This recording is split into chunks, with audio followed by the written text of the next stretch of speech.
L'analyse fondamentale consiste à évaluer la valeur d'une société, d'un titre par rapport au secteur dans lequel il évolue. Cela permet de connaître les sociétés, leurs activités, produits, stratégies, bénéfices, etc.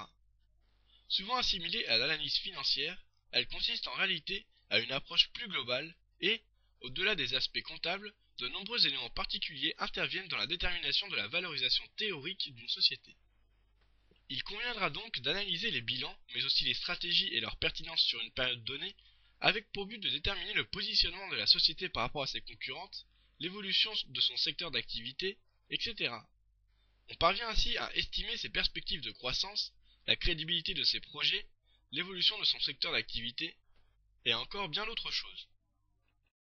Pour réaliser une bonne analyse fondamentale, il convient tout d'abord d'étudier le chiffre d'affaires qui mesure l'activité de l'entreprise.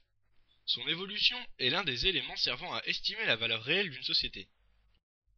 Il est important aussi d'étudier la part de marché que tient une entreprise, ce qui correspond en fait à effectuer une comparaison entre le chiffre d'affaires par rapport aux mêmes critères pour l'ensemble des entreprises présentes sur un marché donné.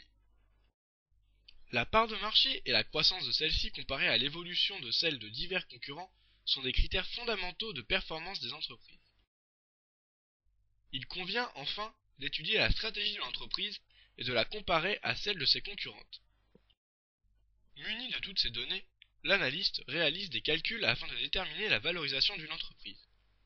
L'estimation des futurs résultats de l'entreprise, l'estimation d'un cours théorique de l'action.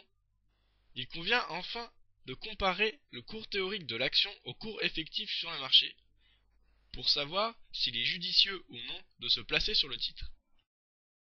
Les outils les plus importants pour ce type d'analyse sont le bilan, qui est une véritable photographie comptable de la situation patrimoniale de l'entreprise, le rapport annuel, qui est un élément principal de la communication financière de l'entreprise, une étude de l'environnement économique global ainsi que le positionnement de la société sur son marché, et enfin une analyse sectorielle pour replacer l'entreprise dans un contexte plus vaste.